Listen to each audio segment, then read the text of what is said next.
Margaret Calloway lost her husband in the spring of 1956, a Tuesday, while he was mending the east fence line with fencing pliers still in his hand when his heart quit.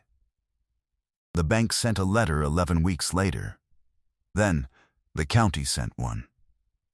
Then a man named Gerald Foss drove up the gravel road from Billings in a beige Ford with a folder on the passenger seat.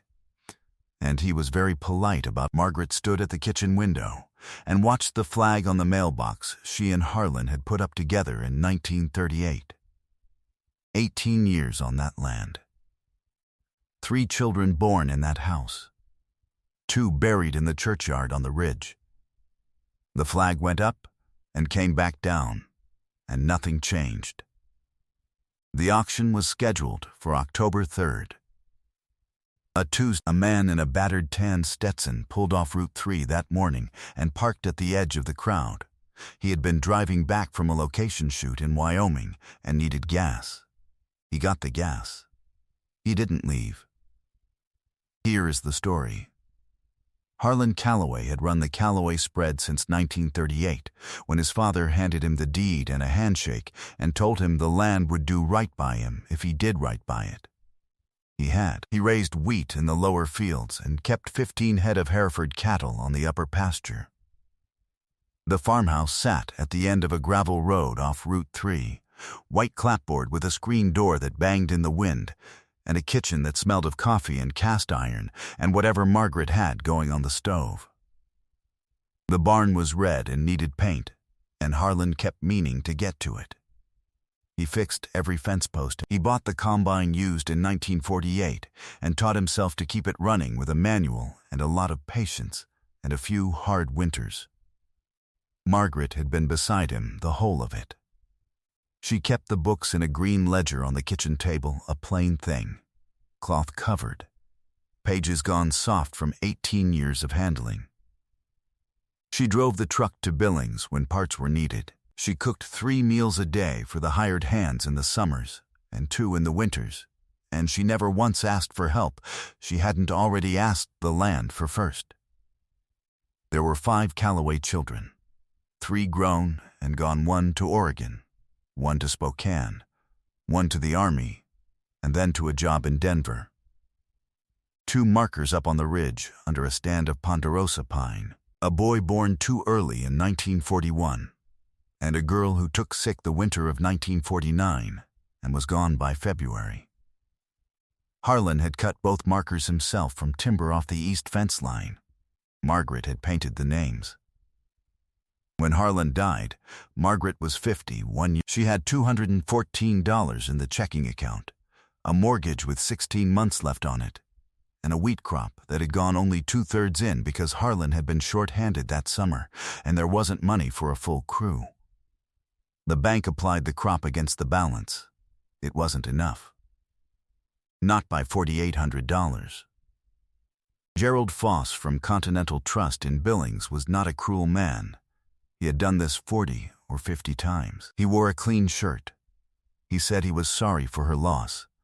He meant it, in the way that men mean things they can't afford to act on. He told her October 3rd was the earliest the county could schedule, which gave her 6 more months on the land, and he seemed to believe this was a kindness. She thanked him. She watched his Ford go back down the gravel road. She went inside and wrote the date in the green ledger. The auction yard was set up in the lower pasture, the same field where Harlan had run his first combine in 1948 and whooped so loud the cattle scattered. County had roped off a square near the barn. 20 or 30 people came. Neighbors, a few buyers from out of county. 2 men from a cattle combine operation based in Great Falls who had been acquiring foreclosed ground across the Yellowstone Basin for 2 years, quiet and steady as a leak. Gerald Foss stood near the auctioneer's table with his folder and his clean shirt. He had driven up from Billings again.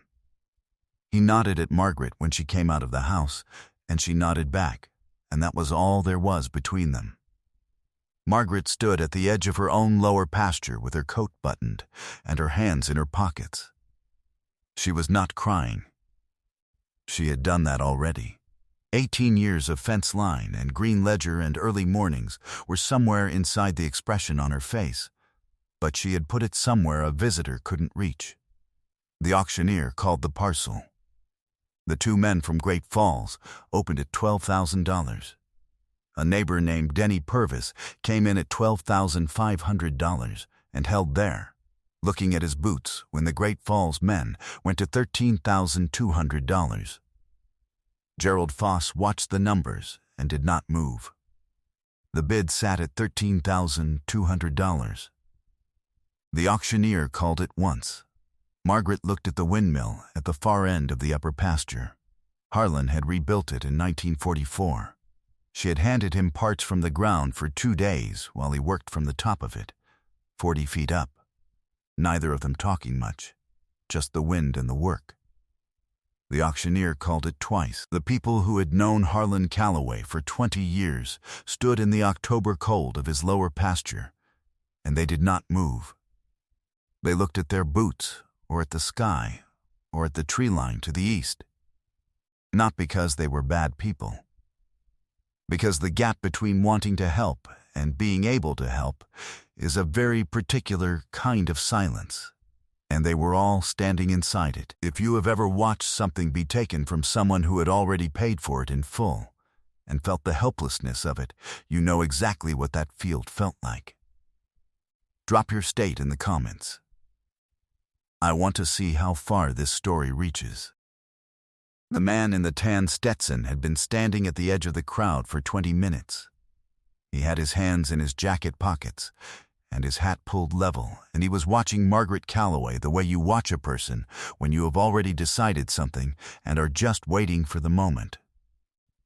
Something moved across his face when the auctioneer called it the second time. Not anger.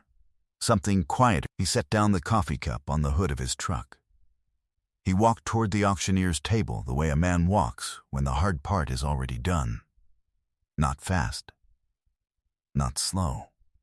The crowd opened for him without quite knowing why. He stopped near Gerald Foss and looked at the auctioneer. 17.5, he said. The words were not loud. They landed in the quiet of that field the way a stone lands in still water. Gerald Foss turned. He looked at the man. Something passed over his face, recognition, and then the particular stillness of a man recalibrating. The Great Falls buyers looked at each other. The auctioneer said, "Do I have 18? The Great Falls men were quiet. 17.5 once, the auctioneer said. He looked at the crowd. Twice. He looked at the man in the tan Stetson one more time. Sold. Gerald Foss crossed the rope with his folder and his clean shirt and held out his hand. The man in the Stetson shook it. He said, "I'll need a deed drawn up. Put her name on it. Margaret Calloway. She stays on the land." Foss said the bank couldn't quite, and then stopped. Because the man had already turned toward the auctioneer's table and was reaching into his jacket for a folded cashier's check that had been prepared before he drove out here, before the auction, before the morning. Gerald Foss looked at the check. He looked at the man. He wrote the receipt. The man walked across the lower pasture to where Margaret Calloway was standing at the edge of the crowd. She recognized him then the same way everyone else in the field had recognized him and not said anything, because saying it seemed like it would break something. He took off his hat. He said, "Mrs. Calloway," she said. "I don't understand." He said, "I need someone to keep an eye on a piece of Montana for me. I'm not in a position to do it myself." He looked out at the upper pasture. "The windmill needs work. I can see that from here. Think you can manage it?" It wasn't a question. He put his hat back on. She said, "Mr. I," and then nothing, because there are no words for some things, and he seemed to already know that, and he was already turning back. She stood at the edge of the lower pasture and watched him go. She stood there a while longer after he was gone. Margaret Calloway farmed that land for 22 more years. She learned the combine from the manual Harlan had left on the shelf above the workbench, the same one he'd used in 1948, pages gone soft from handling. She brought in the wheat every autumn. In 1959, she had the best yield the lower field had produced in 15 years, 2,100 bushels, enough to clear the operating costs and put $340 in the green ledger as a surplus. She underlined it twice. She fixed the windmill herself in the spring of 1958, 2 days up on the steel frame, wrench and cable, and the wind coming off the Yellowstone flats, nobody handing her parts from below. She kept the green ledger on the kitchen table until the year she died, in the same chair, at the same table, in the same kitchen. Her son Thomas came back from Spokane in 1961 with his family and took on the upper pasture. He ran cattle for 31 years on the same ground his father had run them. He taught his own daughter to drive the combine in 1983, the same combine, rebuilt twice, still running. Her name was Carol. She was 10 years old the first time she brought it down the lower field without stopping, and Thomas stood at the gate end and did not say a word, just watched.